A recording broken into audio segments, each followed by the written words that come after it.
hear ye, ye merrymakers and winter-bound wanderers. Gather close as the hearth fires roar, snowflakes dance like mischievous sprites, and the bells of destiny ring across the frost-kissed Iron Realm. Welcome, one and all, to our annual holiday campaign, a Yuletide chapter in our ever-growing saga, an epic woven from courage, betrayal, and choices weighty enough to shake even the North Pole itself. What began as a humble spark in Episode 1 has now blazed into a roaring winter bonfire, bright enough to guide lost adventurers through the longest nights.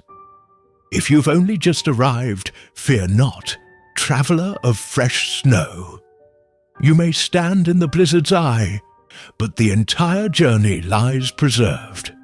Every clash of steel, every whispered secret, every divine miracle and catastrophic misroll, waiting for you to unwrap like a gift from the gods.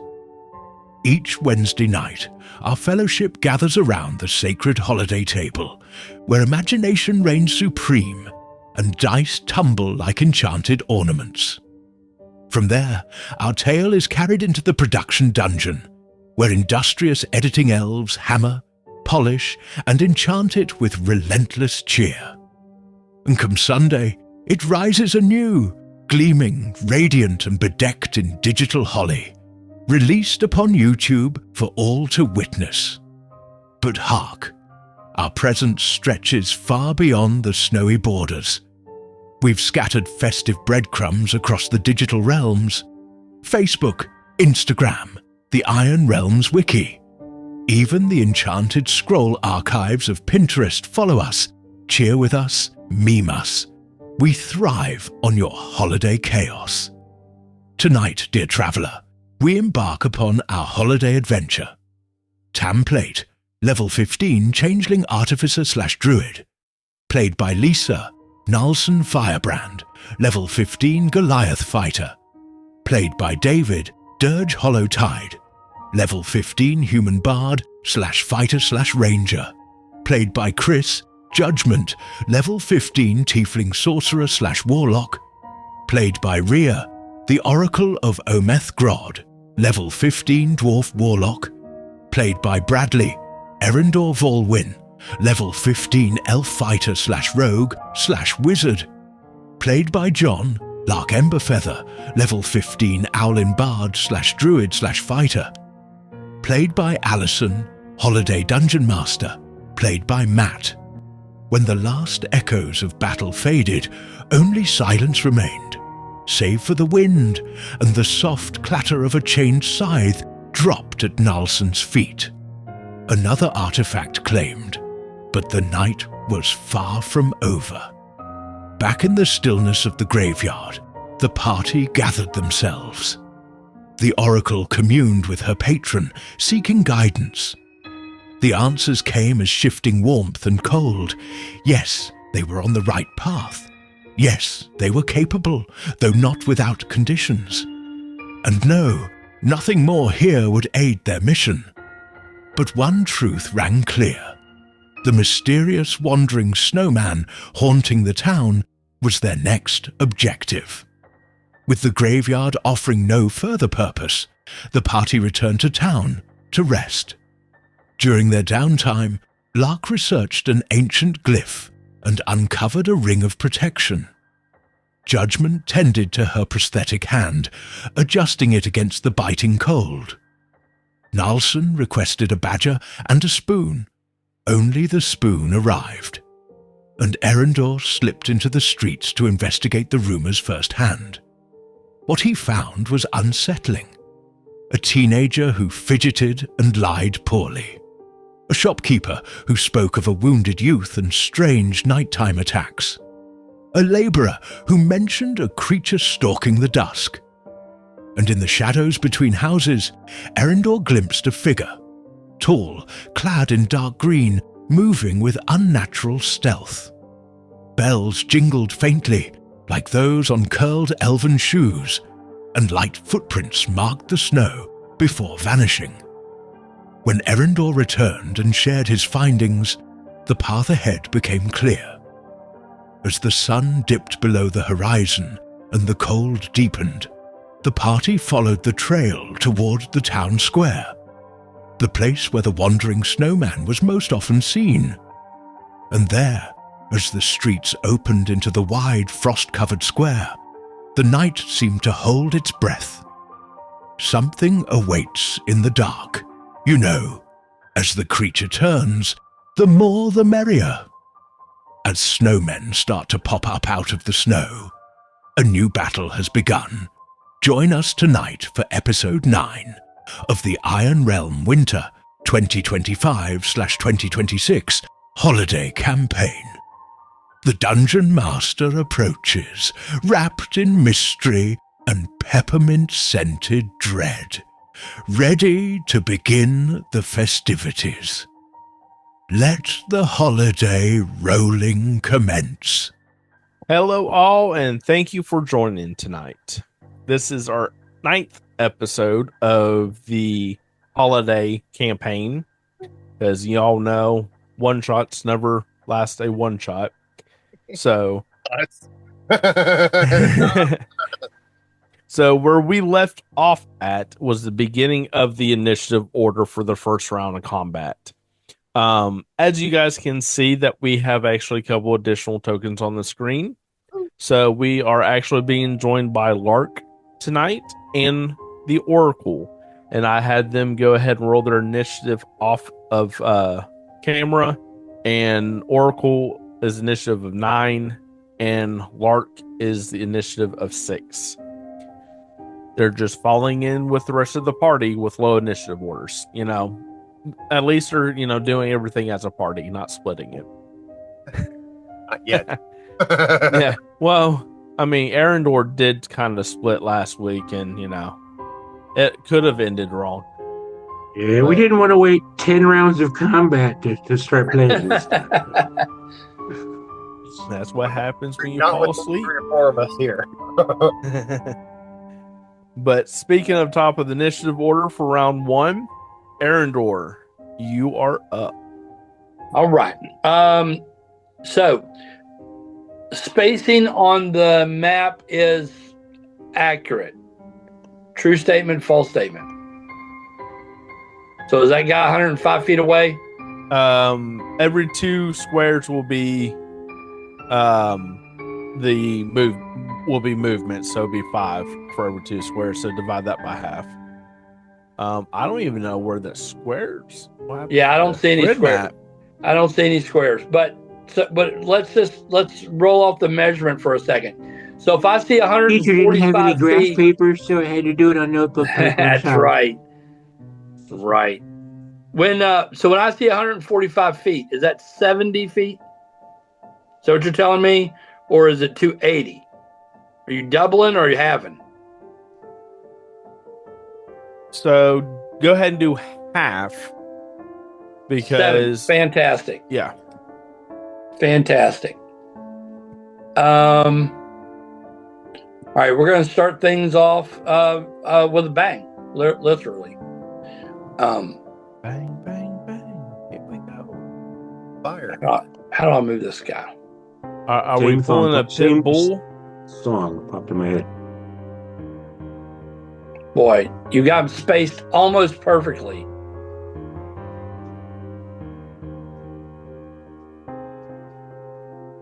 Would you count that for 2? It is heading the edge of them. So I will say it's getting around the edge of your spell. So let me roll 2 decks. Yeah, deck 16. Okay, so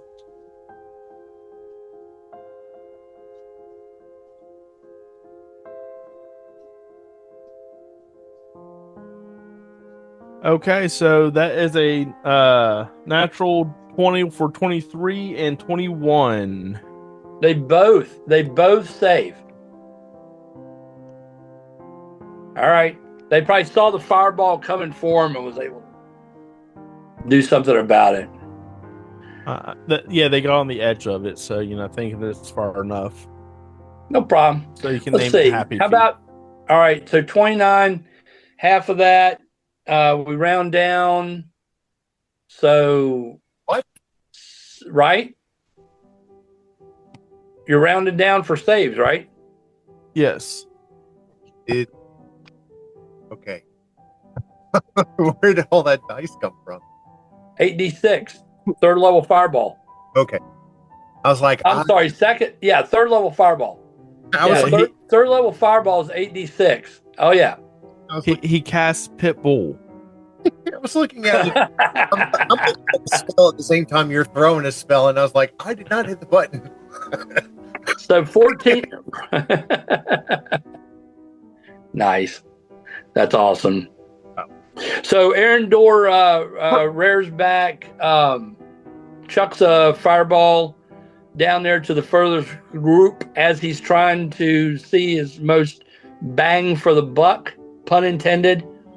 And so each of those will be 14 fire damage.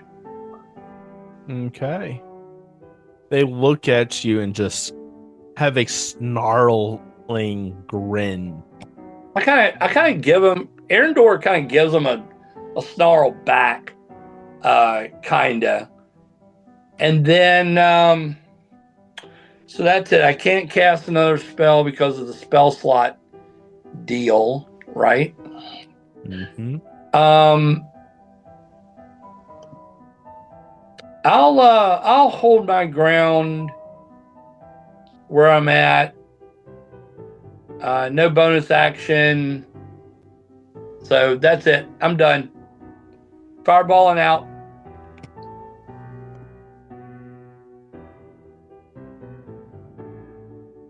Okay. Well, and it is at initiative for 20 for the lair action. So I'm gonna randomly assign people a number so I can make this as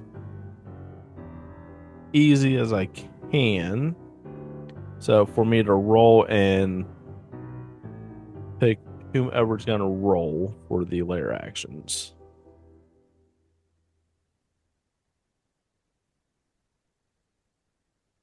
Are you ready? I talked to my healthcare provider about Lybalvi. That's Lybalvi. Ask your healthcare provider about Lybalvi by name. Find out more at Lybalvi.com. Okay, hey, Dirge, go ahead and roll a d20 for me. Oh, I thought we were going to recreate Right off the bat. Couldn't find it. Well, I mean, it is initiative 20 after 24 for the lair action. That would be an 8. 8. Okay. That's too low.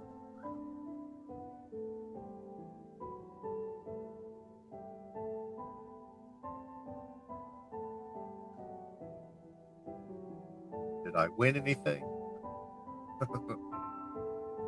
Well, that depends. I mean, Should I ask that question? I mean, you could have, but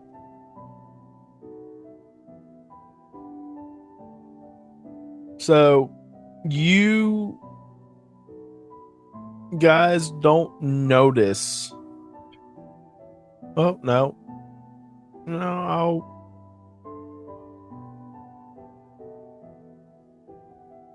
Yeah, with this creature,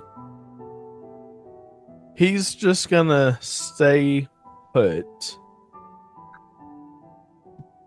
But now your guys are having a hard time distinguishing which one it is until he actually moves a little bit.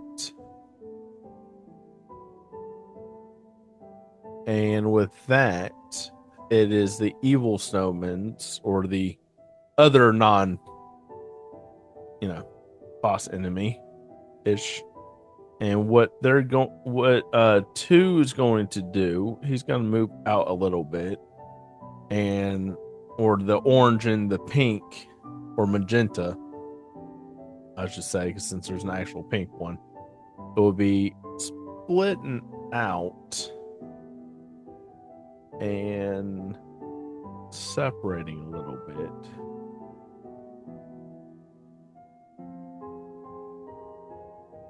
So what he's going to do, come on. There we go.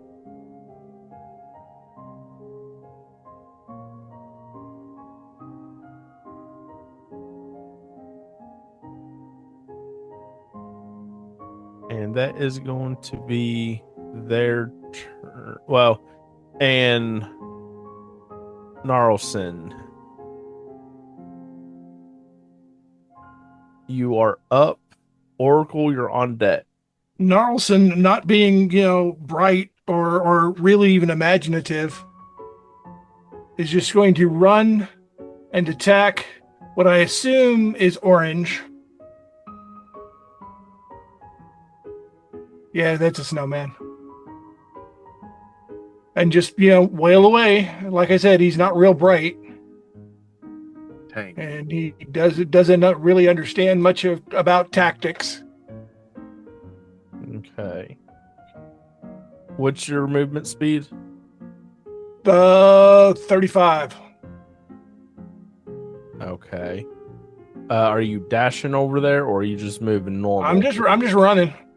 Okay, because you're about 55 feet, equivalency of 55 feet from it, from where you were. Well, then I'm going to run 35 and then cloud jaunt the rest of it. Okay. Or cloud jaunt a distance and then run the rest of it. I've got the movement for it. Okay.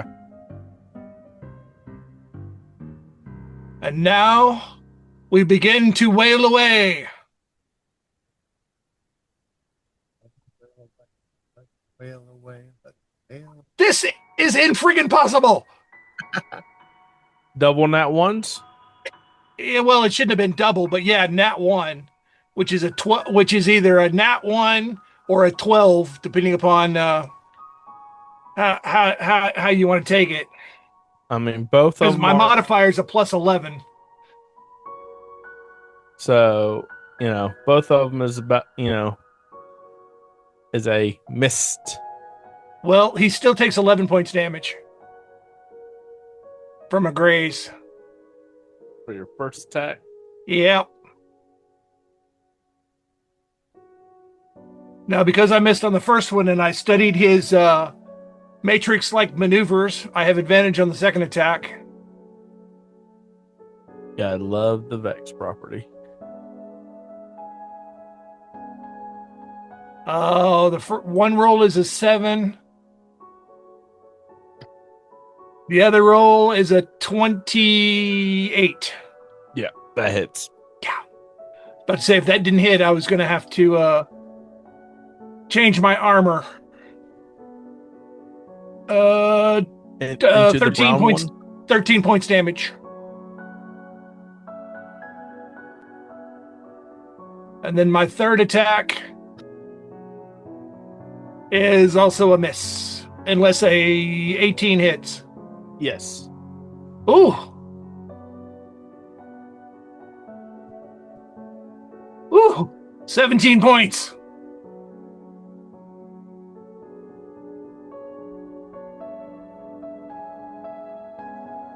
And that is the end of my action. Oracle, you are up. Lark, you are on deck.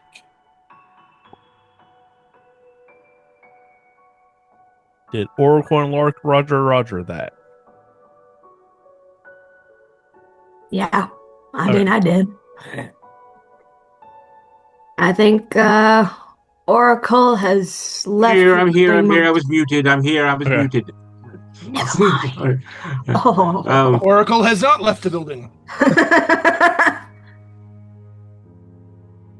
Okay. I'm trying to determine the location. I was preparing which spell I wanted to use, but I didn't look at the map and figure out where the enemies are. Where the White Lich is at? Probably in reflectories. Just now being edited out. Anything that's not a bright blue or a dark blue. Those are our units. Right. Okay. So these other ones. Which one is the big bad? Right now, they're all perceived about the same. Okay, so we don't know. EBG's not on the table, is he? Well, no, he is. There's just We don't know. a certain ability that helps him blend a little bit better. Okay. Let me before taking a combat action, let me make an insight check to see if I can figure out which one of these little baddies he is.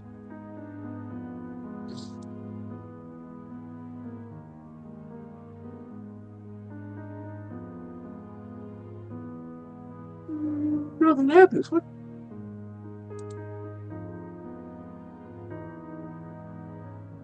Uh, 14.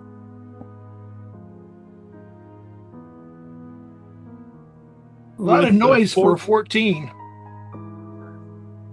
With a 14, they're all except for orange. That one is, has a little bit of snow falling off of it. They're all are looking about the same. You do notice one in the center to have a not so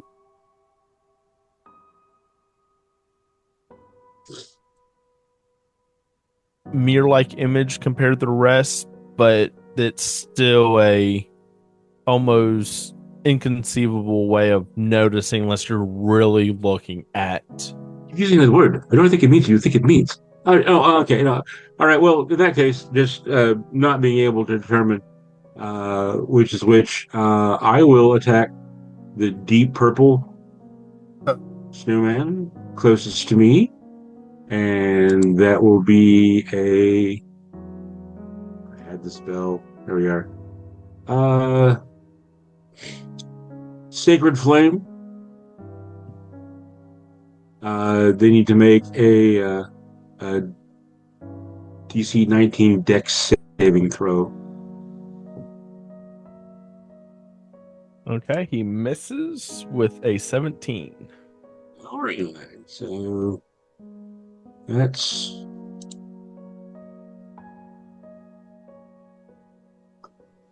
nothing. 13 points of damage to deep purple. And that's my turn.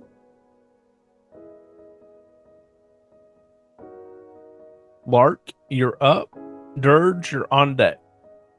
Alrighty. So, excuse me. Just out of curiosity, is anyone else able to see the map? See the map? 'Cause I can't. Oh, is it doing that thing where it said it can't load it or whatever? Yes. When that happened to me, I just had to jump to a different browser entirely. And it's up on Zoom too.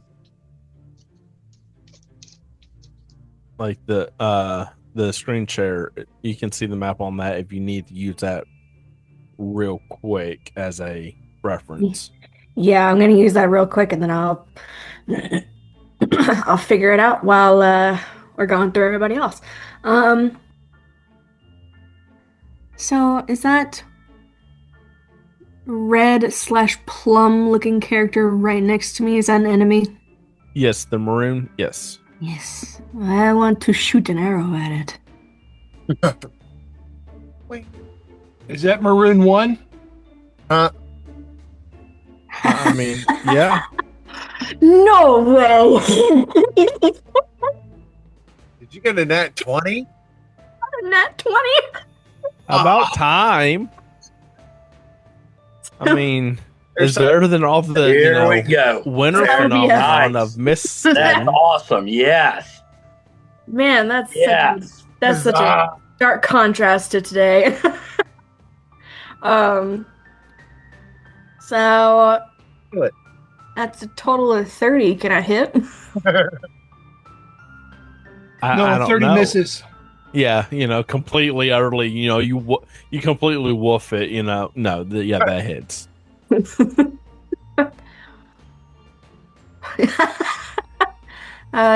6 damage. For a nat 20, Oh, wait. Uh, Did I? double your damage die. Oh, it would be 12. that would be 12. That'd be how many? What? Because you damage your double die and you add your modifier after the damage die is rolled. Mm-hmm. So was it 6 with your modifier? Yes. So that'd be a 9 total. Okay. Okay. And that seems low. It does seem low for a 15th level. It does seem low, doesn't it? I mean, yeah, that really. Doesn't your bow have a what am I trying to think? Yeah, it's a plus. She has a +1. I mean, and it's equipped.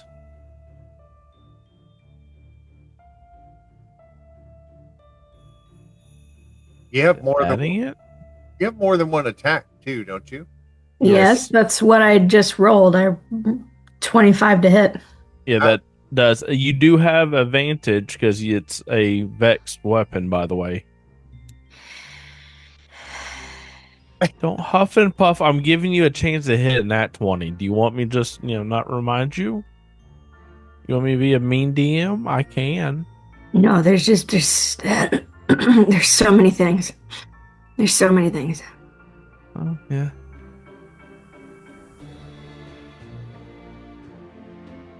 Nine damage. Okay, roll and did you roll another d20? 21. Okay. I'm just giving you an option to do max damage with a critical. Yeah. So that's why I was asking.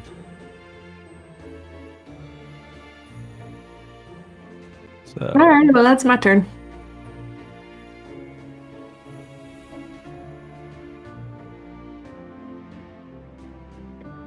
okay. Dirge, you're up. Judgment, you're on deck. All right. I am using Ice Storm on Deep Purple, not to my right, the one that Lark just The plum looking color. but the darker purple than Yeah. Yeah, that's what I said, the plum looking color versus the violet almost. Yeah. Or lavender. Off to the left, off to the west of us. Yeah, you're southwest. Yeah. Okay. I'm trying to see if there's a radius. I have a 300 foot range with this. It's instantaneous. Attack save is Dex 17. Okay. Hail of rock hard ice pounds to the ground in a 20-foot radius, 40-foot high cylinder, centered on a point within range. So, technically speaking, I'm not sure how far these two are apart from each other. They're 30 feet from each other. So, and that's fifth. Which one are you talking about? The blue and. Well, I just put the rangefinder down for 35 feet between the two purples, the dark purple and the very, very light purple. I think I'd actually like to. What? No, can't. It's too. That's just at. From where it's showing on mine for me to measure, it's showing right at 40 in a diameter, but that's also a 20 feet because we're halving what the distance is saying. Okay. So that being said, I'm actually going to drop or attempt to drop this cylinder on top of the light purple so that The pink. the one in the middle of the two, because you've got 45, 50 feet there and 40 feet there, or 40 feet there, 35 feet there. So hitting that or dropping that or attempting to drop that, each creature within the cylinder must make a dexterity saving throw. A creature takes 2d8 bludgeoning damage and 4d6 cold damage on a failed save, or half as much damage on a successful one. Hailstones turn the storm's area of effect into difficult terrain until the end of my next turn. Okay, and he passed with a 22. Okay, all three of them. If I drop in the middle, if you drop, and what's the circumference, or what's the diameter of the? It's a 20-foot radius, and if you said that they were within 20 feet of the plum one is just at the 20-foot, and the darker pink is right on the edge outside of the radius. So two of them, have to make a dexterity saving throw.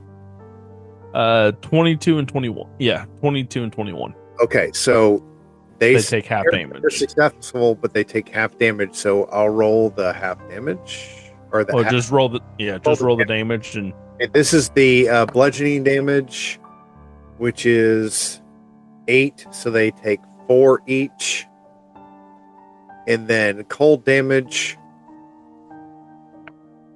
they take. What is that? 11, 12, 13, 14, 15. 15 divided by 2. 7. So 7 each. But technically, since our enemy, would be 8. So, okay. Let's see. So, doing that drops. How do I do cylinder here? Go to AOE template. Looking for. Look in the spell. It'll probably be a circle. I found mine in the actual spell description on D&D Beyond. Yeah, you can you also have go above VTT. Yeah. There you go. Yeah. Yeah, they actually had it in the spell description. And you can also go to the AOE on the left-hand side. Okay, this is only giving me like half of that. So yeah, well, yes, but I made a ruling because of the size of the squares. Okay. Do you want me to expand this?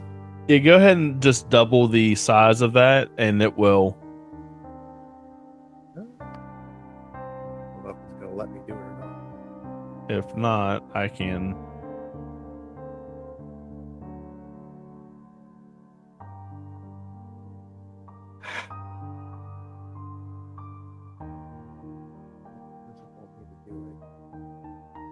Oh, here we go.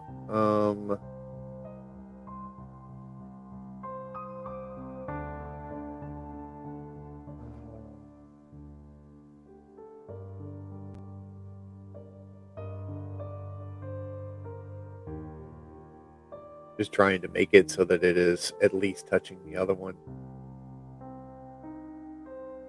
or hitting the other one, since it's not gonna. Well, you can also hit. Yeah, I'm just right on the edge. We'll eventually get it, and I didn't test anybody else. Okay, so that being said, I think I'm done. Can't do anything else. Okay. And yeah, I got that right. Since he's right on the edge of the affected effect, he got hit. So that's how I have that set up for him. Gotcha. Okay. Okay. Means. And that Judgment. Terrain. Judgment. It is your turn. Arendor, you're on deck. I am going to cast Blight on that purple one that's closest to me, that's just on the edge of The plum? Yeah. And if you hover over the icon as well, also I think it should give you the number as well. That would be easier for you if you need that as well. And you casted what on them? Blight. Okay. He has to make a Constitution 18 saving throw.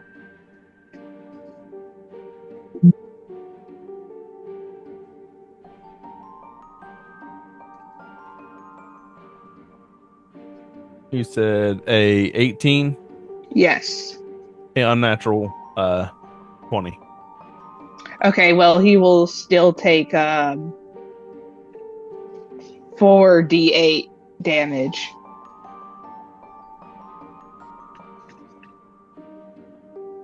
Yeah, roll the normal die. Yeah, roll your normal die and then 18. Do you have a modifier? No, it's just straight. There's no modifier on that spell. It's just 8d8, and so since he saved the throw, he takes half damage. So 4d8 is... I rolled 4d8 and I got 18. Okay. Points of necrotic damage. Give me a second. Where is... Oh, that's yours. Okay. You said that you casted Blight? Yes, at the 4th level. Okay, that would help. Go ahead and roll another set of 4d8. Because you would roll the 8d8 and then divide that. Because okay, so that Did I roll 2 18s in a row? Yes. So it's 18. Yeah, that's why you do the full roll and you take half of it because of the law of averages. With it, you have actually a greater chance of getting a better damage. And that's all I have for my turn. I can't do anything else. Okay. So, since we're at the top of the initiative order, we're going to go ahead and cut to commercial break real quick so we can take care of the stretching and replenishment so we don't get hoarse or cottonmouth for you guys. Awesome.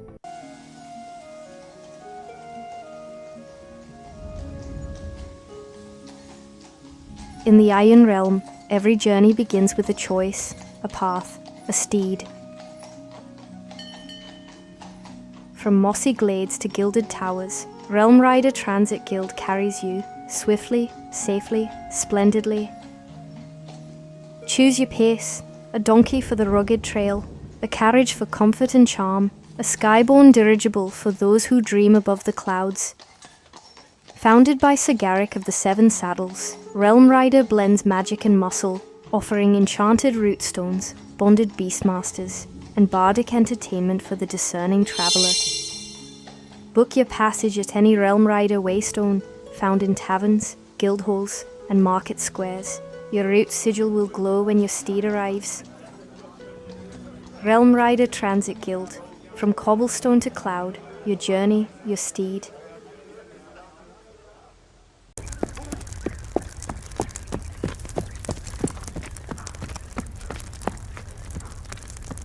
From hearth to hall, we deliver it all.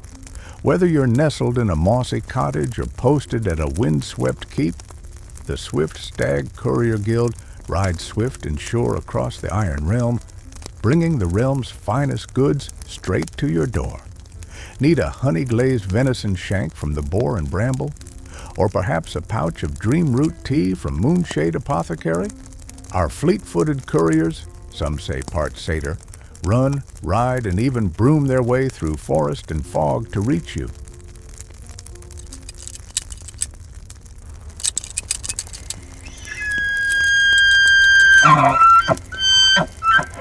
From enchanted combs at Velvet Antler Emporium, to cinnamon knots fresh from the Soot and Spoon, to wax-dipped candles and ink vials from Glimmerwick Provisions, we partner with the best, so you never go without.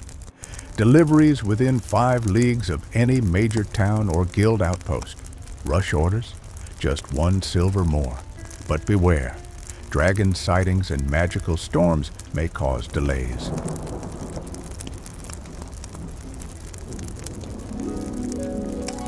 Look for the Silver Stag mid-leap, antlers trailing wind, satchel stamped with seal. That's Swift Stag, because when the realm needs a runner, we don't walk, we leap. Swift Stag Courier Guild. From hearth to hall, we deliver it all.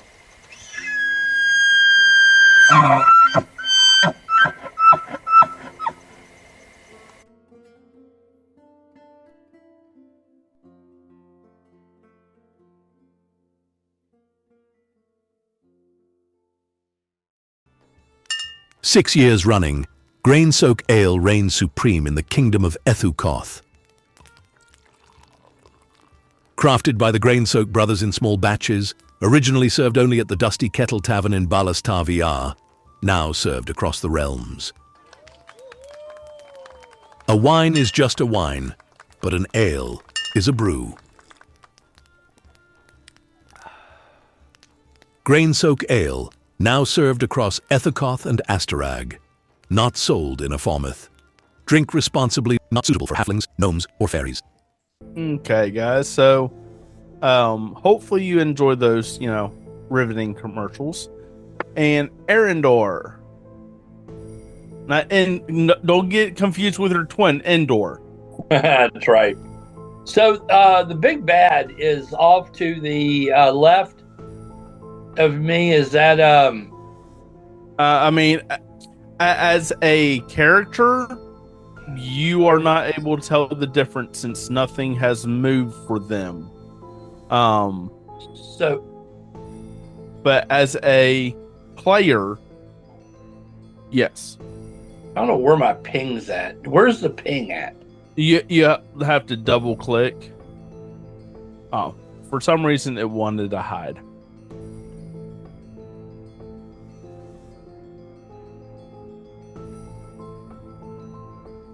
So, did not realize that that's the only one that was still showing as a hidden for whatever reason. Okay, so the one off to my left, is that who we initially contacted, or is that just a regular snowman? That's the one that Lark attacked, but it's just a regular snowman.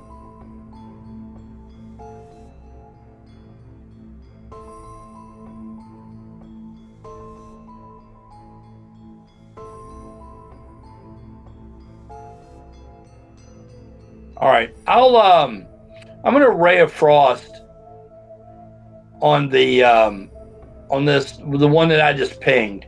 The maroon. Is that a maroon? A maroon ring? You said Ray of Frost.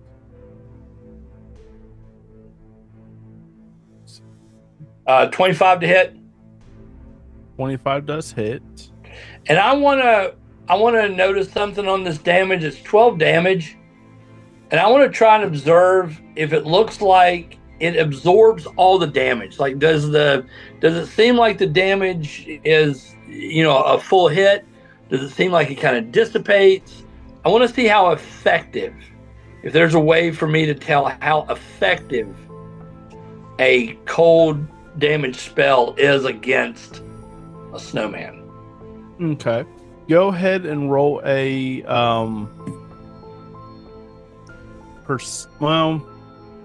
go ahead and roll perception. Fantastic. My strongest ability. 19. One of my strongest abilities. Okay. And you said damage. I'm just trying, combat awareness, trying to see, if I hit a snow creature with a frost spell or a snow spell, does it absorb some of the damage? Does it do any damage? Does it seem to take full damage? I'm trying to assess that in some way. So you do notice that the amount of frost that affects it does not seem as much as you would which is normally think. Right. Which is what I believed. So, fact that I do a lot of cold-based spells for whatever reason. Somewhere there's a backstory that explains that. I'll actually saunter over to him. Well, so let me ask you something. So, my multiple attacks are really melee-based attacks, right? Correct. So I've kind of shot my wad to kind of use an uncouth way of putting it, but I'm really not going to be able to make a melee attack, right? Correct. All right. I'm going to stand my ground. I'm going to stay where I'm at. I'm done. Okay. And right at the end of your turn, with your passive perception, you do notice that there is some tomfoolery, lack of a better word, of things happening. But you're not 100% sure since it was at your peripheral of your vision. But with peripheral vision, that it's made to notice movement. So you notice some movement, but you're not quite sure if it's exactly what you're maybe thinking. All right, noted. Okay. So, with that,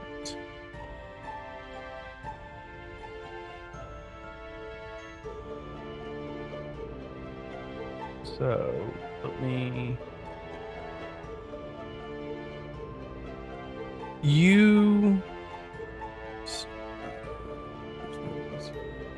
Okay, that works.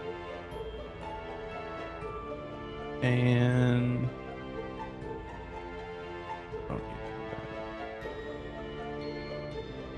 so I need to see.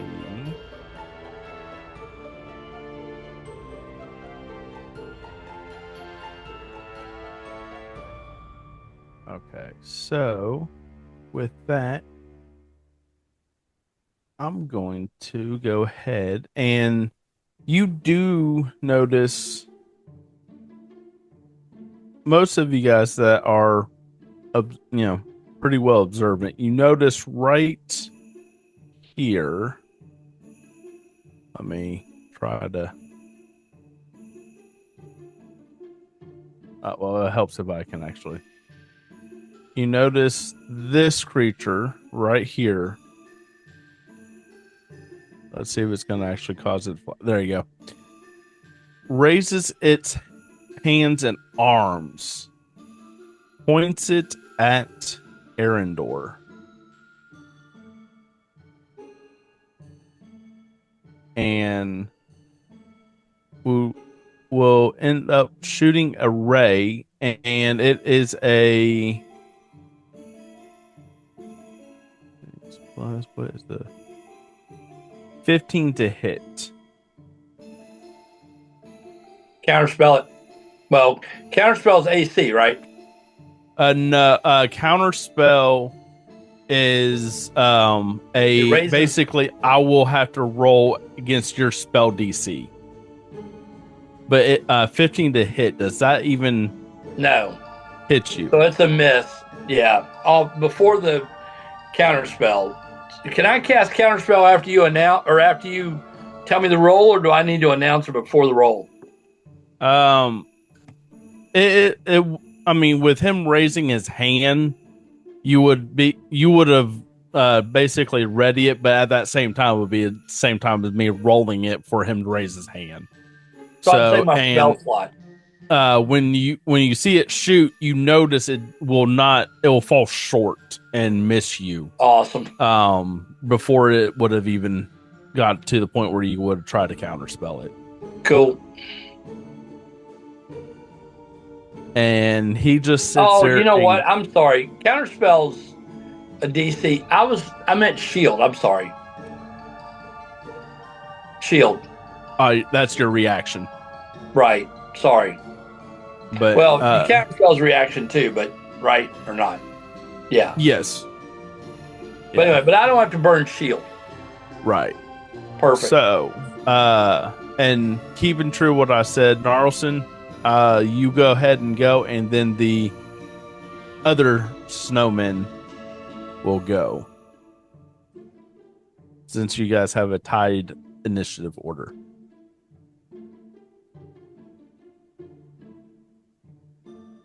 Gnarlson, you are muted, sir.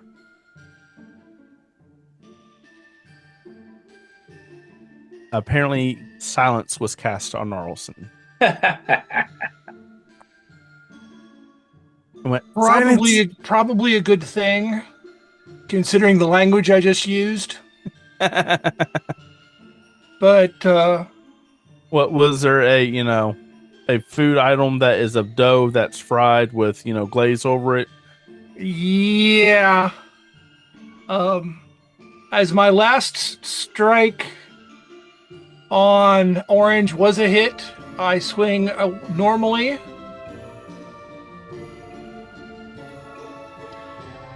And score a 20 dirty. That filthy hit. And get 11 points damage. So it would have been the same even if you missed. Yeah. Second swing is a 15, which is probably a miss. Just misses. 11 points on the graze. Well, hold on. You have a advantage on that. I do? Because of Vex. No, since the first one was a hit, I don't get advantage on the second one. For Vex? No, a Vex only happens on the one immediately after a miss.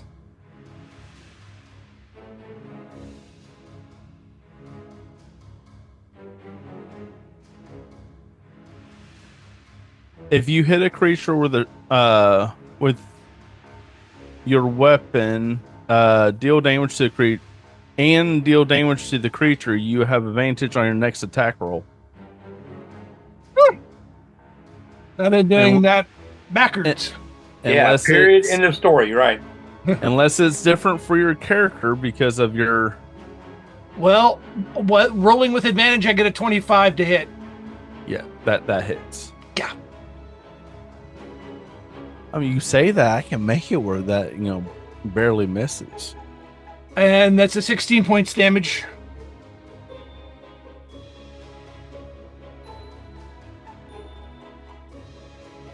And for my third swing, first one's a 17. Let's see what the second one looks like for damage. 17's a 24. Yeah, you hit either way. Yeah.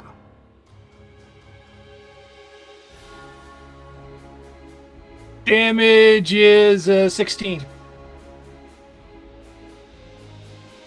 Okay. He is looking pretty not put together almost. But he still does look like he can rock and roll a little bit. Oh. Here's what I was looking at. I have what's also called studied attacks. Mm-hmm. Which means if I swing and miss, I get advantage on the next one. Ooh. So I have advantage regardless. Ooh. Except for your first attack. Except for the first one, yeah. And does your study attacks? Okay. Okay, so that does not take any additional, like bonus action or anything like that. That's why I was just double checking. Nope, I'm not taking one. So, well, no, I'm making sure that doesn't take bonus. Sometimes certain things like that will take your bonus action. I was just making sure it doesn't. So, on that, Gnarlson, you piss some person off or thing off.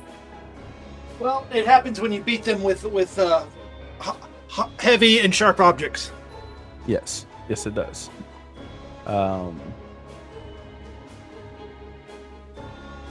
So,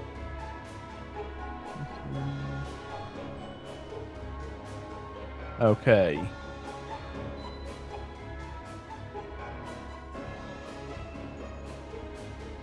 Uh, 24, Carlson. Is a hit. Okay. So 48. Bless you.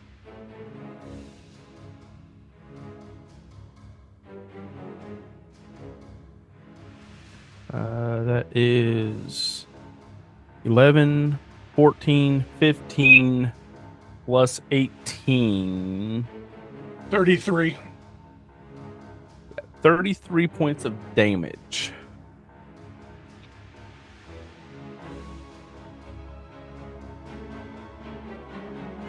I promise for me to you, that's not personal, but from Snowman to Gnarlson, that was personal. Oh, yeah. And also,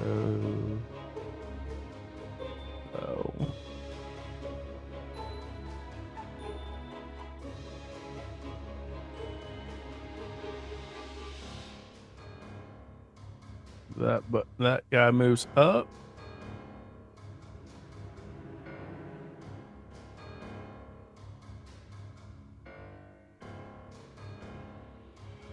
That guy moves up.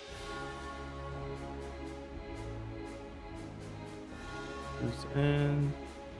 Moves in.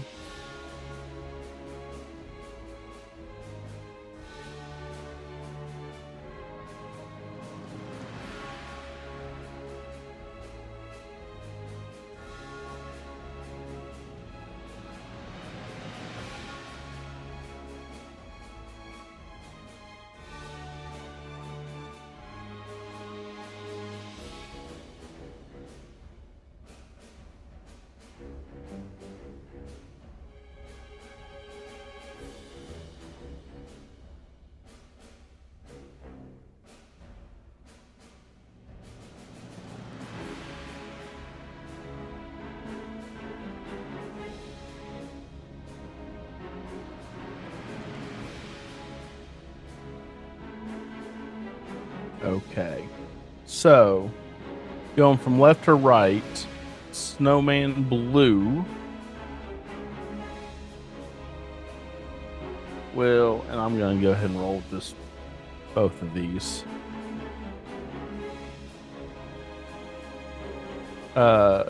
Oracle. 14 misses, right? Yes, dearie, 14 does miss. Okay. 28 with a natural 20 hits. Oh, well, I mean, if you're going to be technical, yes. So that was the second attack. And that is going to be now 4d8 versus the 2d8. That is 15, 19 plus 4. 23. Yeah. 23 points of damage. Then Plum to Judgment.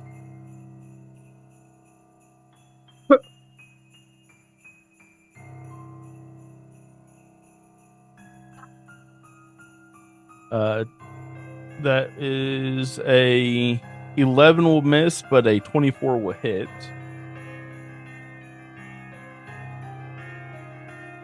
Correct. Yes.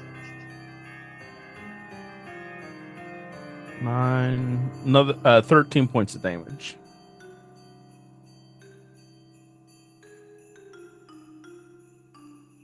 And then Lark, Maroon to you.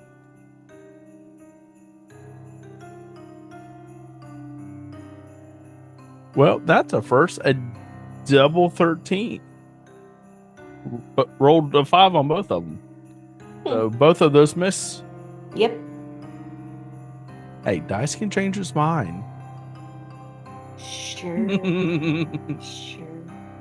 There's something wrong with the one they have. That's fine. I'll just pick different dice to roll for them all next time. Oracle, you are up while Lark, you're on deck. And I did forget to, since I forgot at initiative 20, I'll just keep the same effect since no one's been doing anything with that. So, Oracle, you're up. Lark, you're on deck. All right. We look at the lay of the land now that fire and ice have been flying all around the realm. You know, I really think ice attack should give these snowmen more hit points instead of anyway. I mean, that's fine. I mean, that's not a bad idea for them to gain healing from it. Where am I? Goodness gracious.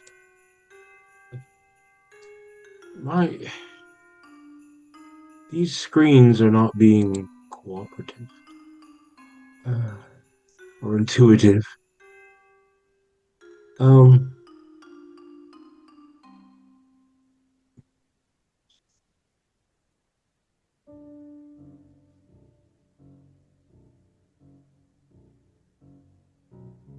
There we go. Back on the right part of the map. Since a lot of people have been wailing away at the same one I was, the purple one. The plum. Yeah, Professor Plum in the study with the lead pipe. I'll go after the lilac. What is it doing in that big circle? What's happening there? That's difficult terrain until Dirge's next turn. Well, I'll try to make their terrain, I guess, less difficult because I'm going to cast that cantrip again. Scorching Ray. No, not that one. Sacred Flame. Sacred Flame. Yes.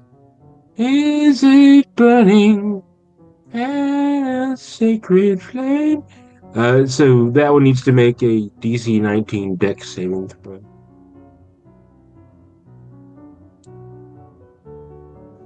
He fails. All right.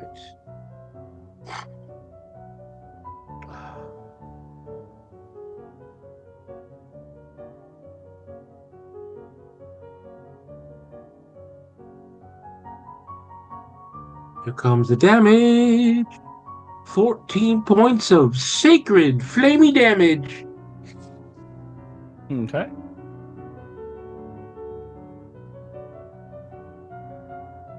If you want to kill a snowman, make him melt right there in the snow. And that's your turn. Yes. Okay. Lark, you're up. Dirge, you're on deck. Woo! Alrighty. Maroon's gotten closer, so Yeah, he's in your face. yeah. I'm gonna use my dagger on him. Since he's gotten up so close. 19 to hit. That does hit. Yes. 5 damage. Just 5. Yes. He chuckles at you. And he will taunt you a second time. So it doesn't hit. No. Yeah, Well, I have not seen a 10 hit. Unless it's a door. That's not a jar. well, Oh. that's all I can do. Dirge, All right. you're up. Judgment, you're on deck. I'm going to cast Wall of Ice on the. What is that? The. I guess it's the lightest color purple that's still within Pink, the circle. Difficult terrain. the pink, Yeah. light pink. Yes. Lavender. Let's do lavender. How about that? Well, lavender will be on the opposite side, Well, from what's shown there on yours, yeah. Oh yeah. Okay, I see what you're saying on the east side of the map. Yeah. That's why I said plum and Ones that are coming in to attack us. Yeah, I'm gonna go ahead and use Wall of Ice. Let's see. The wall cuts through a creature's space when it appears. The creature within its area is pushed to one side of the wall and must make a dexterity saving throw. Dex 17 or higher, please. And I can hold this for up to 10 minutes with concentration. Okay. He fails. Okay. Fail is 10d6 cold damage. Okay. And that would be 33 points of cold damage. So 17. Okay. If he fails, it's full damage. If he succeeds, it's half damage. He got 32. Arendor is not a very good party member, apparently. Sorry, what? Huh. I should have announced to the group that any ice or cold damage spells are not as effective against these snow creatures. What? Would have been nice to know this as we're doing it. I alluded to my the same. Saying cussing as I'm saying this. I alluded to the same earlier on my attack, and also, that's why I've been using fire damage this whole time. But well, Sacred Flame is radiant, and you mentioned about it healing them. Yes, but close. Anyway, I said alluded to, not explicitly. And I do. Well, okay, radiant, but yeah, warm damage, warm, cuddly damage. The wall is an object that can be damaged and thus breached. It has an AC of 12 and has 30 hit points per 10-foot section. It is vulnerable to fire damage, reduced to a 10-foot section, etc., etc. Creature moving through the sheet of frigid air for the first time on a turn must make a Constitution saving throw. A creature takes 5d6 cold damage on a failed save, half as much on a successful. We'll keep this up because it's a concentration spell for the next 10 minutes. Okay. And how long is the line of the wall of ice? It is 10 feet. Okay. In front of him, so it's basically a. Let's see, it's a line. Yeah. So okay. Dungeon Master, just a query, a wonderment, if you were. Are your delightful snow creatures also vulnerable to flame damage? They may. Actual flame. Yes.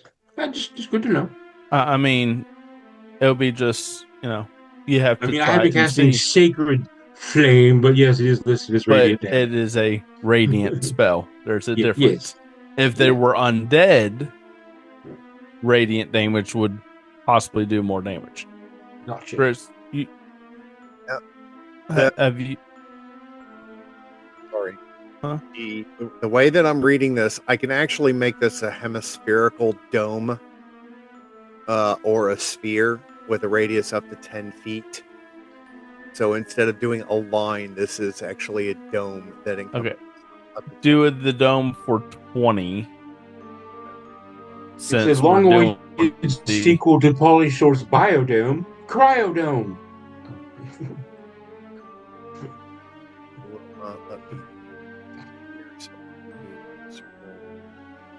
No, don't want an acid. Want cold. You want to be cold as ice. Willing to sacrifice our love.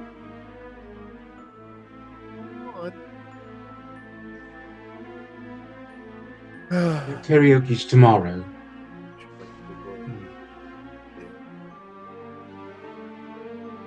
You said 40? Yeah.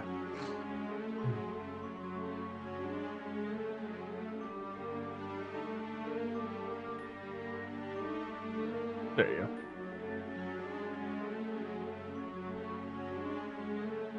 Hit point it right in the middle, man. All right. And that's my turn. And okay. Judgment, you are up. Arendor, you're on deck. Since that enemy decided it wanted to be within touching range of me, I am going to cast Chill Touch. Does a 14 hit? It's like the phenomenon of mist. Okay, I'm gonna burn my heroic inspiration and re-roll that.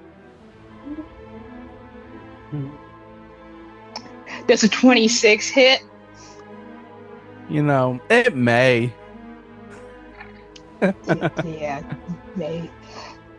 12 points of necrotic damage. Okay.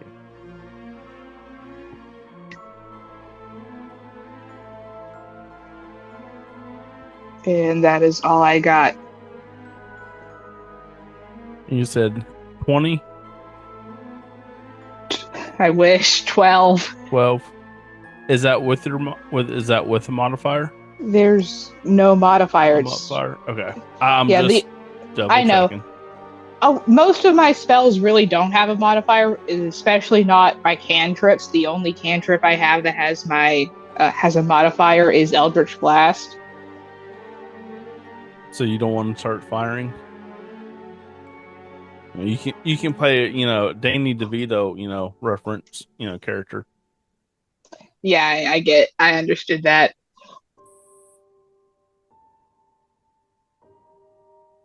Okay. And is that your turn? Yeah, that's all I can do. No bonus action? Nope. Okay. Arendor, you are up. Actually, yeah.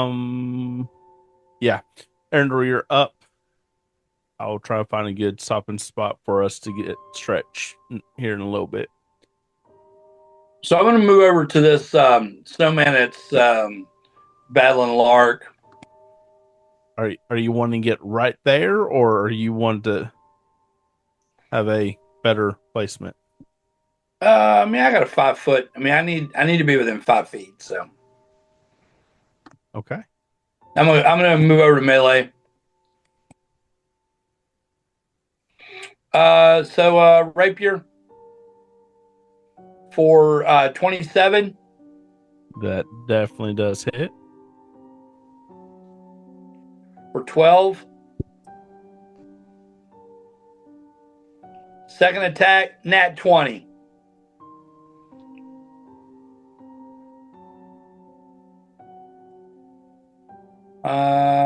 It did not change it. So, well, how are you doing? You're doing max damage? Double your damage die. Right. So 2d8 plus 8. So this is a regular roll, and I'm going to throw a d8 on top of it. Okay. So 10 plus to 12. Another 12.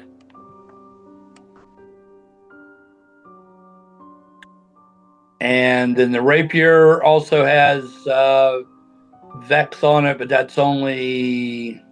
It wouldn't matter even on Right. that second attack because you got nat 20. You can't get any more than that. And then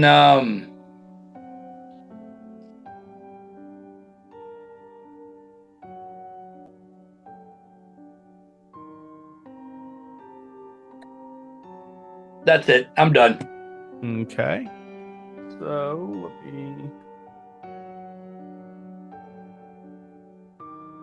Well, John, go ahead and roll me a d20, please.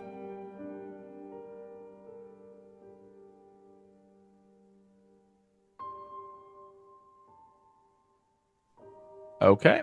7. The effects stays the same, and with Jack's turn. With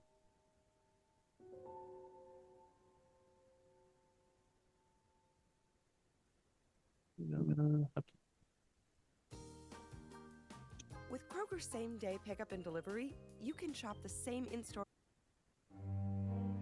Okay. So level.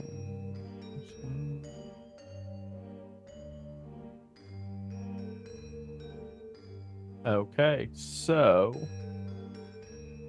and that is let me see.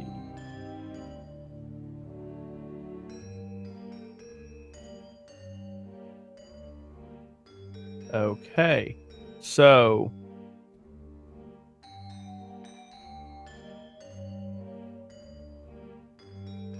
let's take 30. Okay, Arendor and Lark, I need you both to make a Constitution saving throw for me.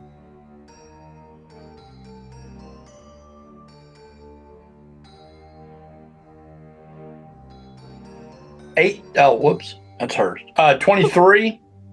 Okay. Lark.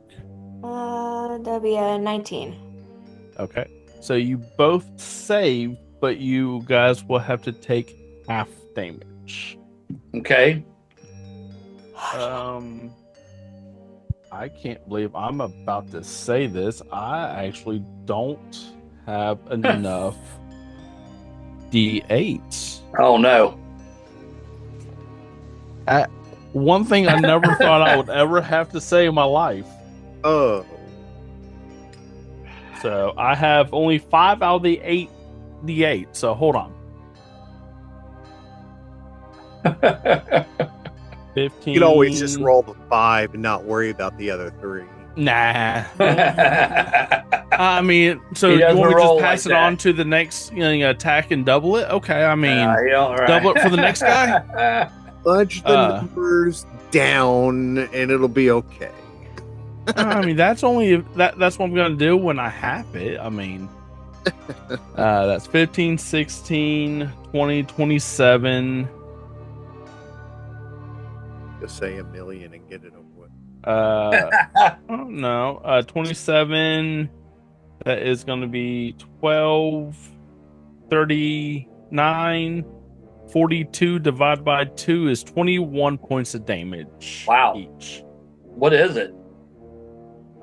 You feel a cold, icy wind funneling in your guys' direction. The finger of death, icy cold. No, that's only if they get killed by it. I mean, then they then they go frozen, like a perfect ice sculpture. But this cold is like a middle finger. But no, that is cone of cold.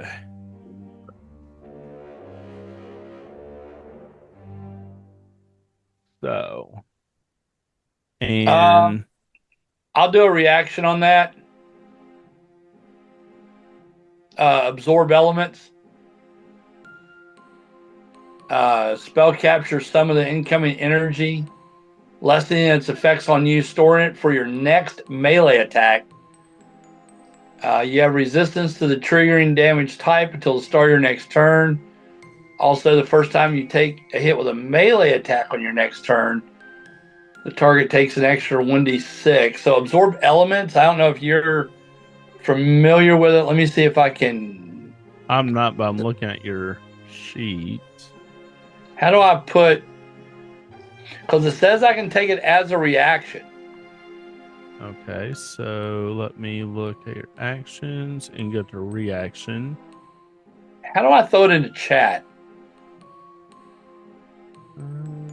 Is that the? Okay, so it's a spell slot. One reaction you take when you take acid, cold, fire, lightning, or thunder damage. Spell captures some of the incoming damage, effects storing it for your next melee. Okay, so I will say you'll take half of that damage. You know, you take a quarter of the damage total. So half of 21, so 10. Because it doesn't say that it negates all damage. No, right. Yeah, I'm with you. Yeah, it says capture some of the incoming energy, lessening its effects. So yeah, so I'll say you'll take half of the half damage. So you take quote unquote quarter damage. So it'll be 10 points of damage. Because half of 21 is 10.5. So round that down would be 10.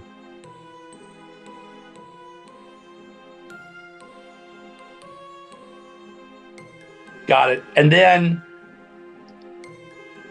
so then I can do plus 10 on my next. So I have resistance. The target will take 1d6 additional damage of that type. So your next time you attack, and it says a melee attack. It does say a melee attack. Next time you do melee attack against Maroon, he will take an additional 1d6 of damage. Gotcha. Of cold damage. Right, which will be less. That's fine. All right, that's cool. Okay. And then mark a first level spell slot. Whatever that or is. It might be second, actually. Yeah, it's second. No, it's first. Okay. Yeah. All right, cool. All right. So, Gnarlson, you are up, and then it is going to be the Snowman's turn.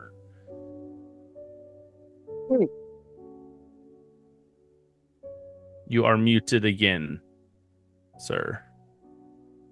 In basic Gnarlson fashion, I'm just going to wail away.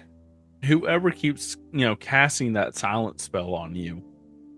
I went, silence! Silence! I killed somebody else.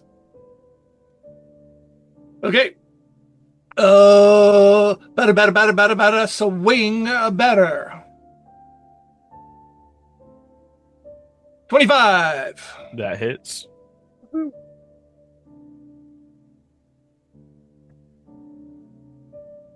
With 13 damage. Okay.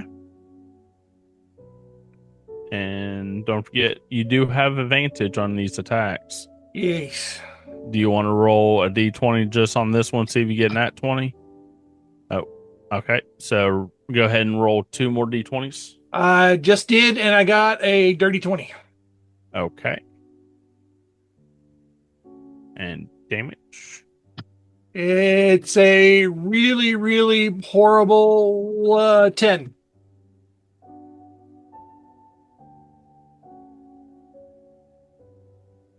I'm going to let some of these dice clear off the field. And now my third swing. First one's a 12.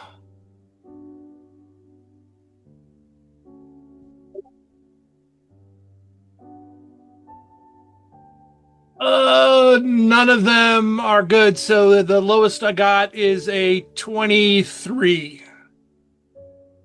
That 23 hits. And the damage is 14. Okay.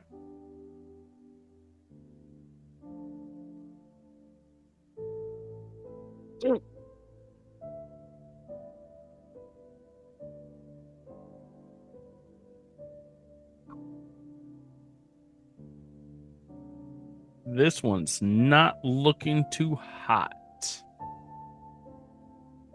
With that being said, let's take a commercial break since it is 8 o'clock on the dot.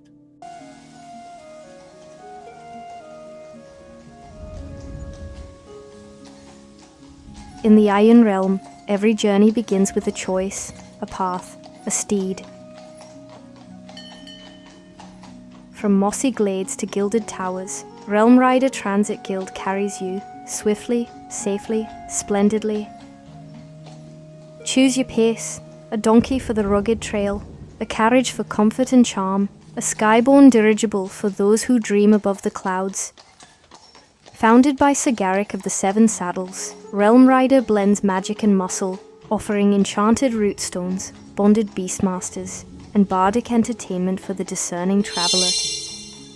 Book your passage at any Realm Rider waystone, found in taverns, guild halls, and market squares. Your route sigil will glow when your steed arrives. Realm Rider Transit Guild. From cobblestone to cloud, your journey, your steed. Welcome to the Saltine Keg, where the fire's warm, the ale's cold, and the biscuits are blessed. Found in cities across the Iron Realm, each Saltine Keg is locally owned, steeped in tradition, and brimming with hearty fare.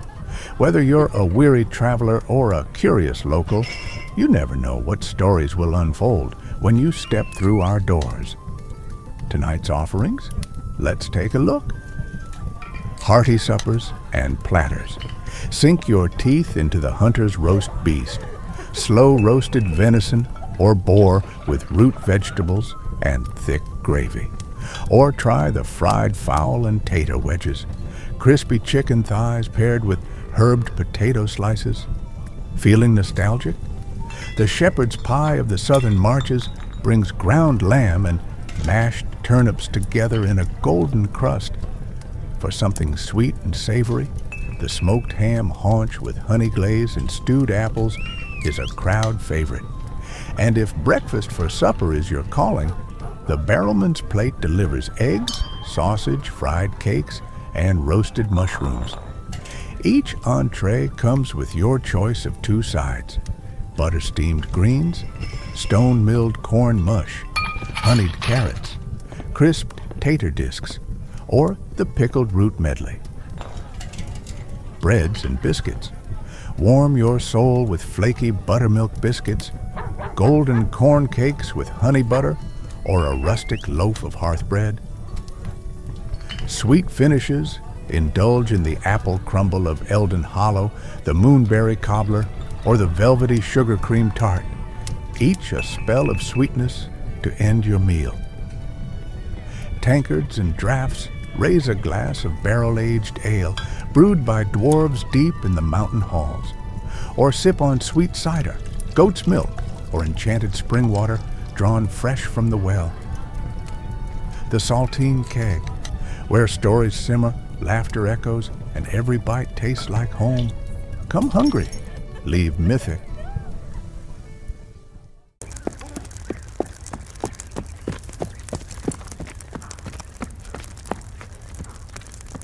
From hearth to hall, we deliver it all. Whether you're nestled in a mossy cottage or posted at a windswept keep, the Swift Stag Courier Guild rides swift and sure across the Iron Realm, bringing the realm's finest goods straight to your door. Need a honey-glazed venison shank from the Boar and Bramble? Or perhaps a pouch of dream root tea from Moonshade Apothecary? Our fleet-footed couriers, some say part satyr, run, ride, and even broom their way through forest and fog to reach you.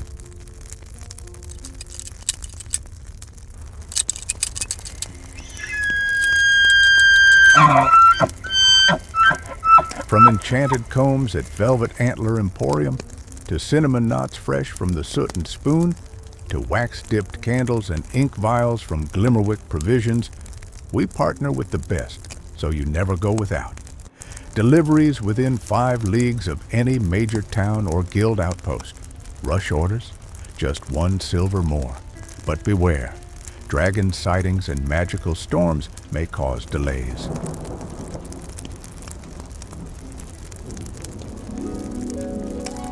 Look for the Silver Stag mid-leap, antlers trailing wind, satchel stamped with seal. That's Swift Stag, because when the realm needs a runner, we don't walk, we leap. Swift Stag Courier Guild. From hearth to hall, we deliver it all.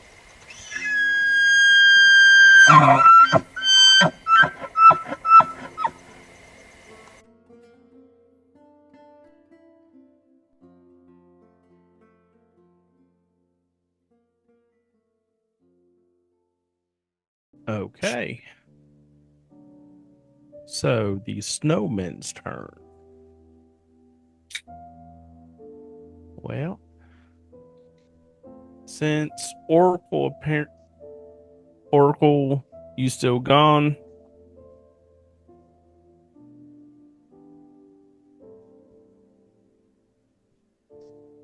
Since Oracle had a narcolepsy moment, the snowman that's in blue will end up being so nice and generous and go over to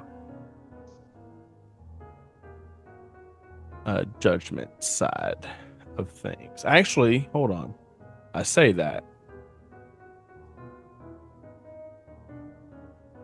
No, correction. It will go over to Dirge.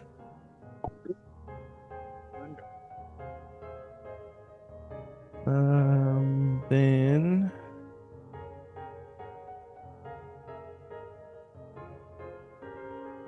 Is that a attack of opportunity? from Oracle, No, has from judgment. Yes, that would be attack of opportunity. Cool beans. I am going to cast. Melee, unless you have War Mage feat Oh, okay. or Warcaster, because attacks of opportunity is not typically a spell unless it's otherwise specified in the new rules. But Warcaster would allow you to have that. It's gonna do 2 damage. I don't have a weapon. So an unarmed strike will just do 2 flat. Okay. Trip him! Trip him! You don't have a weapon? Not equipped. I've used both my hands to spellcast.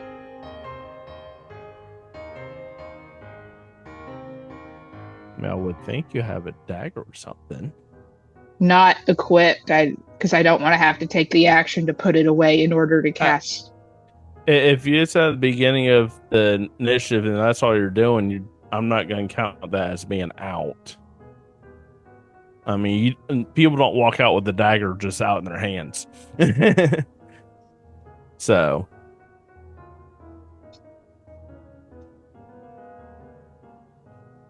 Okay. Having to click all these buttons, go back and forth. There's a 25 hit. Yeah.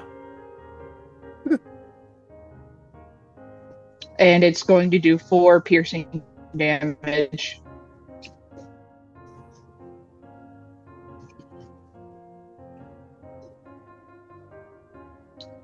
Okay.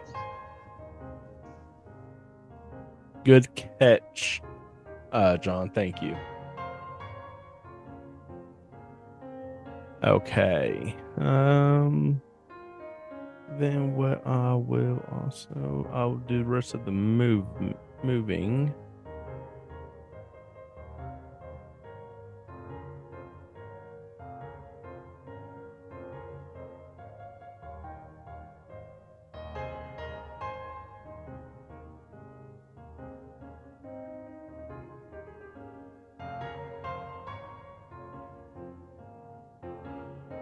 Okay. So let's get Gnarlson taken care of first. I don't like the way that was phrased. Me neither. I mean, you're getting double teamed, so I mean, It's non-consensual. I mean, you got it in his face. I think it's consensual at that point. For one, not for both. I mean, it's a party. So Orange is going to do its what's known as a sting attack.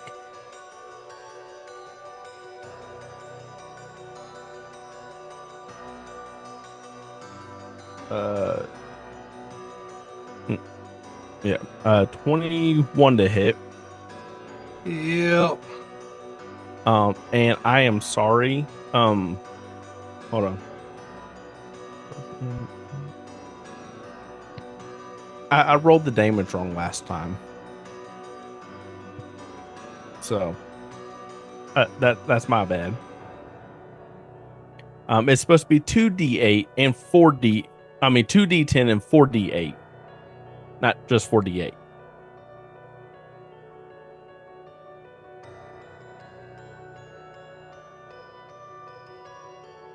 How many years of my life are you going to draw away? I don't know. I mean, since you basically already have one of these guys taken care of, yeah, at least make it a little bit more dangerous for you. Considering I tend to go down to practically nothing every time we get into combat, it's dangerous enough.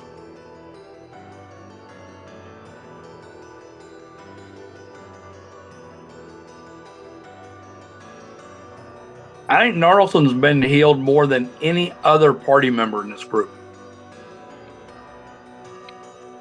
In any of the games that the Iron Realm has played, he has been healed more times than every other character. I exaggerate, but it's still pretty funny. 55 points of damage? Not funny. Oh. 55? What, they hit him with a planet? I mean, and I'm not adding I'm 2d10 plus 4d8. You'll have to explain yourself. 2d10 plus 4d8 is 52 points maximum. I rolled a 10 on there. It's still only 52 points maximum. And I'm not even adding the plus 4 on the 2d10. So Okay, there's where it comes from. Because 20 points plus 32 is not 55. I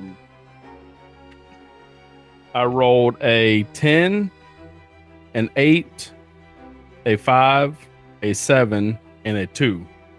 Plus also the piercing damage has a plus 18. Yes. Yeah. Judgment, you said yes when I said the poison damage. No, has a sorry. plus I'm 18. sorry. I'm watching a hockey game in the background. Sorry. My team just scored. I'm getting pummeled to paste, and you're watching hockey. I can multitask. I mean, it is fitting. I mean, hockey Still on do the get ground and pummeled. ice on the ground, so I've been watching hockey. I mean, if we go by it, I've been watching hockey longer than I've been playing D&D. Touche. Now it's the darker purple's turn, Carlson. Yay. Yeah. That darker purple? Pink, sorry. Okay. And that is a 25 to hit. Yeah.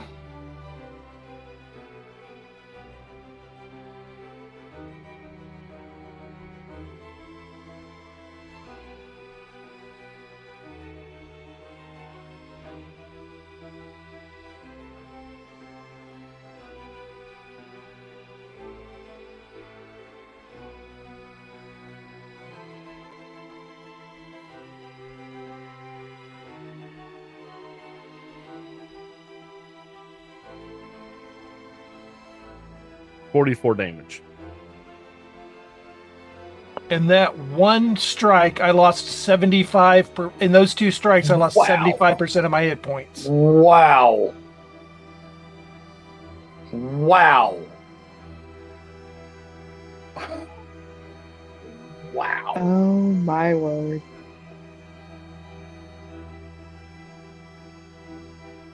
Now it's Plum's turn. Poop on a stick.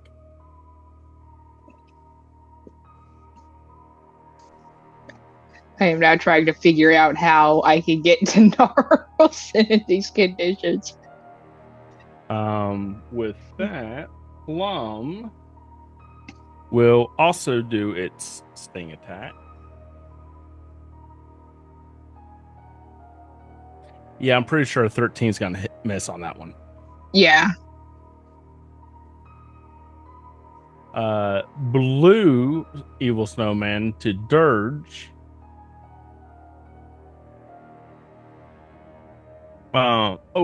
Actually, holding that dice off to the side because they do get 2 attacks. That is a 25 to hit to Judgment. Yeah. Judge it. I thought you said you were coming after me. Yes, but I forgot there's multi attack, so I hold off the roll. The die I did roll for you off to the side for the first attack. Let's see how it 10 points of damage. The Judgment or me? To Judgment. Dirge. That's a natural 20. So 48. Oh, you need to make a concentration check too, by the way. 10, 14, 16 points of damage.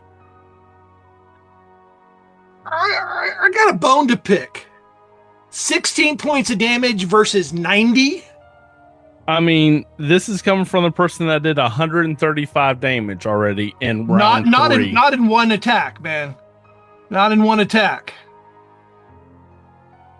You got 2 of them attacking you with advantage. All right. Let's put it 16 versus 44. And also, you've also taken out the last 2 BBEG. I mean, the mini bosses by yourself too. Hey, I'm giving Narlson a fight. I mean, granted, you're going to most likely take out one of those the next round, anyways. No matter which way it looks like. How do I do the concentration check? It's just your con modifier with a D20 roll.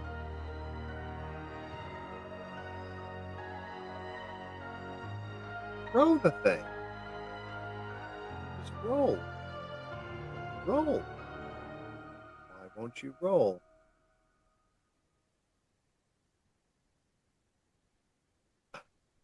Actual dice? No, I don't want to do actual dice if I've got the thing right there. Come on.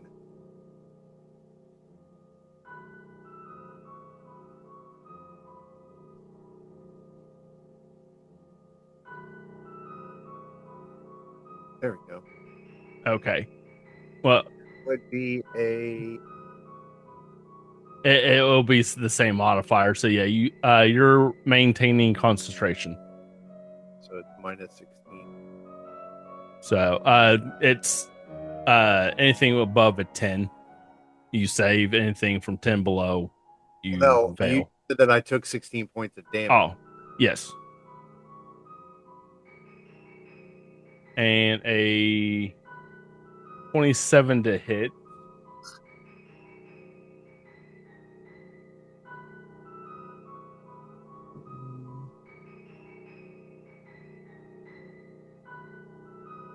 $14 damage as well.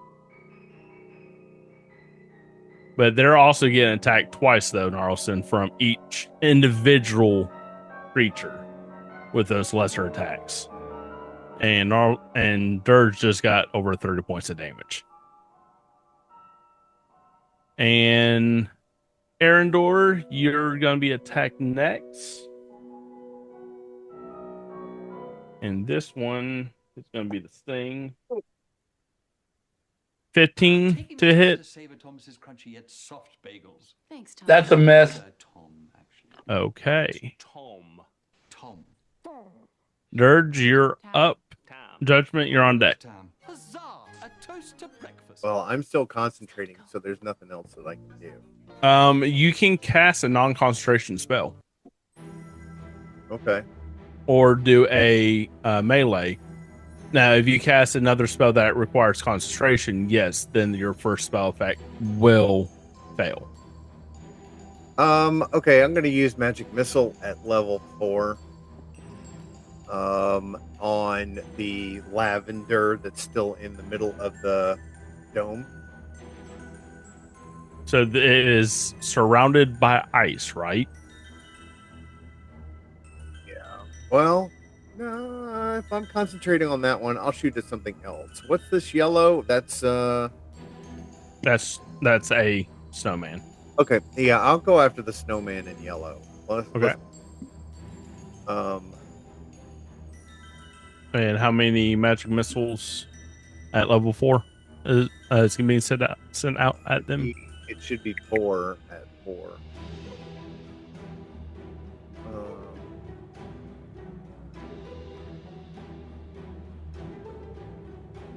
Yeah, it's 4 of them. Okay.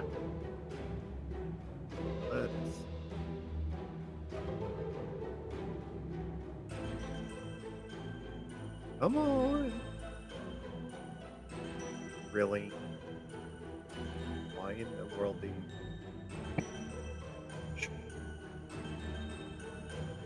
Yeah.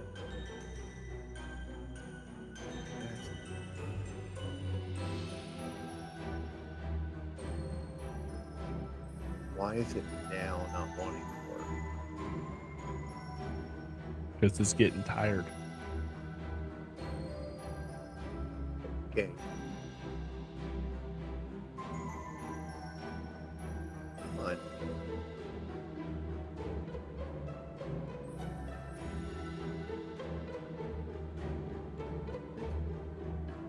Darts.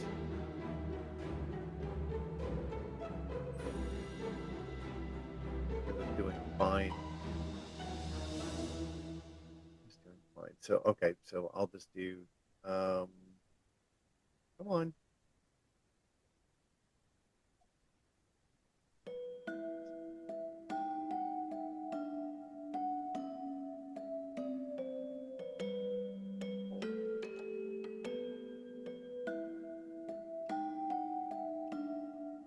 Wait, why did it... Okay, yeah. Okay, so it's 4. So 10 points of damage? Yes. Actually, hold on. No, it's 10. 17. Yeah, it's each one of them plus 1, right? So 4 missiles at I'll take the first one and just times it by 4 plus the 1, which would be 17. Unless the spell says 4 separate rolls for it, I can't. A dart deals. Each dart deals 1d4 plus 1 damage. Okay, so be 10. Okay. So there you go. Okay. Judgment, you are up. Okay. I am first Arendor, going... you're on deck. Go ahead. First, I am going to expend 2 sorcery points to quicken a spell, but I'm going to take my bonus action attack first and then my movement. Okay. If I will stop hitting the wrong menu. I am going to use Toll the Dead on Plum, the one right in front of me. Has to make a Wisdom 18 saving throw. Okay.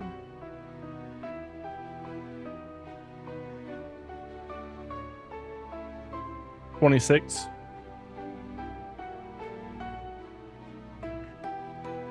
Okay, wait, let me. It's an all or nothing. Okay. That one I do know right off the top of my head. I've cast it Yeah. with Jeff.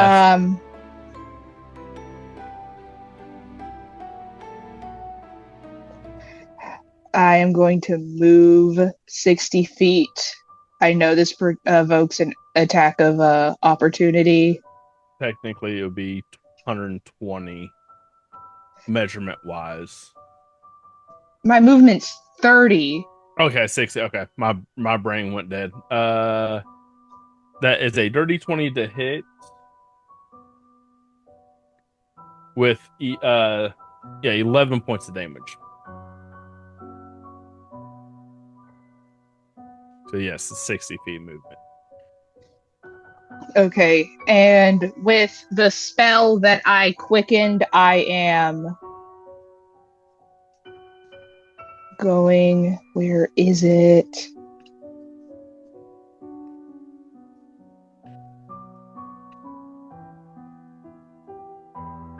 Gonna heal.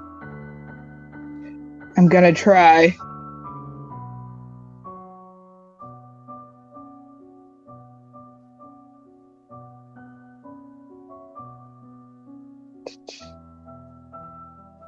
Why have you not been? Never mind. I am not gonna say that.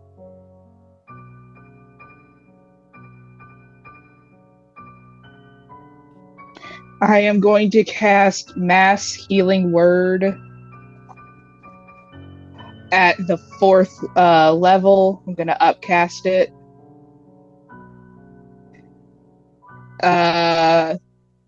Geez, I can't do a whole lot. I can only give him 14 points of health back. Up to 6 creatures of your choice that you can see within range, plus your spellcasting modifier. I mean, it just says up to 6 creatures. What? I'm not. I could. 60 feet. I could heal Dirge. That's the only other one. Is the close 14 enough. divided? Is the 14 divided amongst the 6? No, it's 14 to each creature. But it has to be within range? Mm-hmm.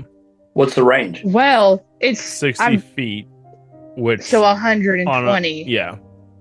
I can technically get Dirge, Arendor, and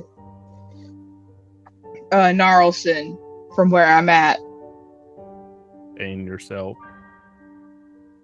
Oh yeah, and me.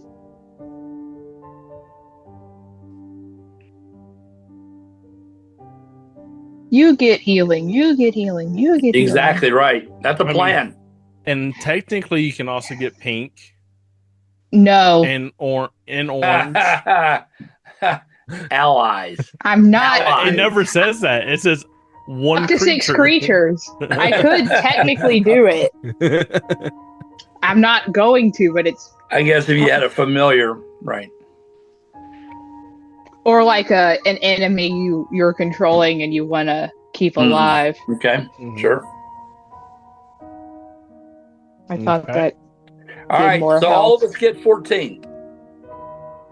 Yes.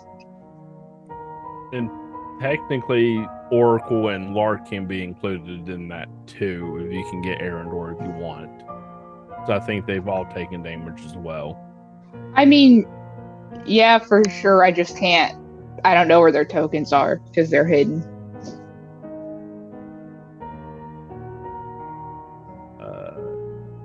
I'll make a note in.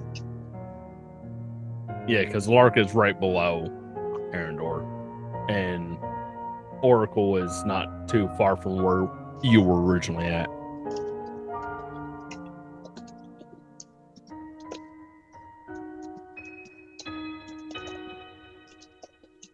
Okay.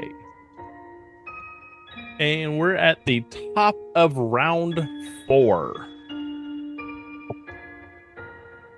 And I will say this is a perfect place to stop for the night. Yep. At the top of the order, we don't have to worry about who did what next. I mean, even though who's on first base and what's on second, but right. Yeah. Who's on first? Exactly. So I would like to say thank you to everyone that is watching and commenting, liking. Please tell your friends, your enemy. I mean, you may not want to turn them on to, you don't want to be nice to your enemy. Give them a good show, Chris. I mean, that you only recommend the bad ones to your enemy. Listen, please send this to every single person that you know. Whether it's a friend, enemy, family member, an in-law, outlaw, it doesn't matter. Send it to your congressman. I don't care. As long as you get some folks that are coming in and enjoying what we're producing, it's all good in my book. So come on and join us. There's always room at the table. Well, I'd like to say thank you guys. And, as always, Chris. Until we see you next time. Let's roll.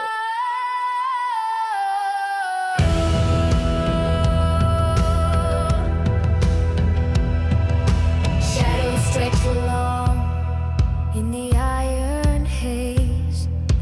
Boots on the stone through a labyrinth maze. Whispers of gold in the dragon's breath. Every step closer to glory or death. Through the iron realm we march tonight. Treasure gleams in the fading light. The monsters howl and the darkness creeps. Victory calls, but the price cuts deep. Steel in our hands, hearts burning bold. The weight of fear buried deep in the cold. Claws in the dark and fangs that gleam.